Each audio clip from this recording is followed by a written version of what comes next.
You're worried about something. You stressing. You're trying to figure out, how could this happen? What's the solution? What it's gonna be?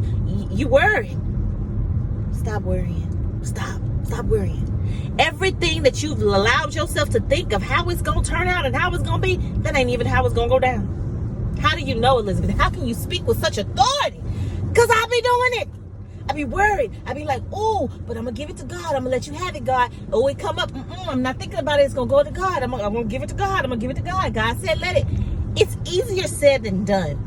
But I'm here to tell you that when you get to that point where you like, I'm gonna give it to God. Every time a word comes, you shut it down. You shut it down.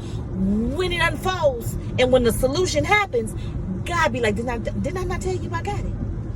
Next time, go on about your day and let me do what I do.